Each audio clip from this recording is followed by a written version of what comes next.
Good afternoon. I'm Araceli Mingra with Franciscan Beat News. Here are your headlines for Wednesday, April 2nd.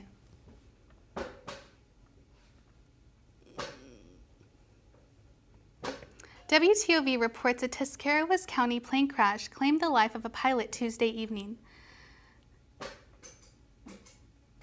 Authorities say a 1973 Cessna crashed into a field near the Five Waters Golf Course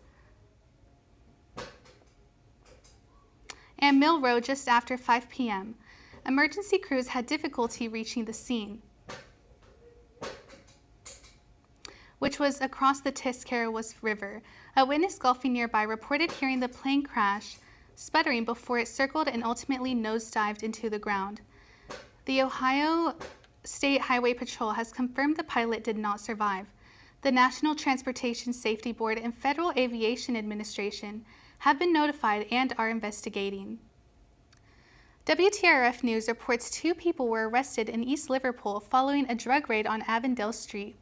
The Columbiana County Drug Task Force, with assistance from the Sheriff's Office, executed a search warrant when officers saw a suspect throw a large bag of suspected narcotics from a top-story window. Inside, authorities arrested Lisa Cunningham and Thomas Akers. Cunningham was taken to the Columbiana County Jail on an active warrant. During the search, officials seized and suspected methamphetamine, cocaine, fentanyl, crack cocaine, cash, and drug trafficking materials. Amazon has submitted a last-minute bid to purchase TikTok ahead of a looming U.S. ban set to take effect Saturday. A Trump administration official confirmed the offer was sent to Vice President J.D. Vance and Commerce Secretary Howard Lutnick. The law requires TikTok's Chinese parent company ByteDance to sell the platform to an approved buyer or shut it down in the U.S. While President Trump previously paused the ban, he expects the deal to be finalized by the deadline. Concerns over national security have fueled the push for a sale, while officials warning that ByteDance could share U.S. user data with the Chinese government, an allegation TikTok denies. Amazon has not commented on the bid. LifeSite News reports Seattle has reaffirmed its stance as a, quote, sanctuary city, unquote, for transgender healthcare, officially opposing any restrictions on gender-affirming treatments for minors. The resolution, signed on Transgender Day of Visibility, reinforces the city's commitment to LGBTQ+ rights, including a dedicated liaison for the community. The ordinance also pushes back against past federal policies restricting government funding for transgender procedures, arguing they provide essential medical care. Seattle has previously taken similar steps on abortion access, preventing local law enforcement from cooperating with out-of-state abortion-related warrants. Medical treatments such as puberty blockers and gender-affirming surgeries have been associated with increased risks of suicidality, loss of bone density, heart disease, stroke, and cancer, among other health complications. Additionally, puberty blockers can lead to infertility by disrupting the normal development of the reproductive system. Critics, including President Trump, argue against gender-affirming treatments for minors, citing medical concerns and concerns about long-term effects.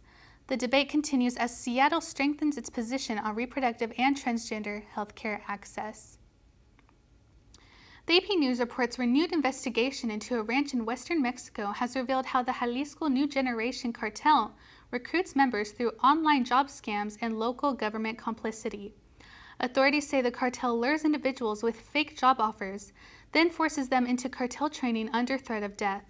The Jalisco cartel, led by Nemesio El Mencho Oseguera, has grown into one of Mexico's most powerful criminal organizations, operating in up to 25 states and over 100 countries. The cartel's rapid rise has been fueled by violence, strategic alliances, and fentanyl trafficking. Despite a prior investigation into the ranch, progress stalled until families searching for missing relatives discovered evidence of disappearances. Authorities have since arrested 3 local police officers allegedly connected to the cartel's operations.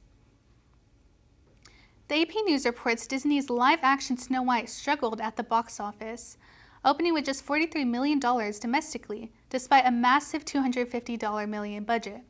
The film, plagued by controversies and poor reviews, also pulled in $44.3 million overseas for a total debut of $87.3 million, well below expectations.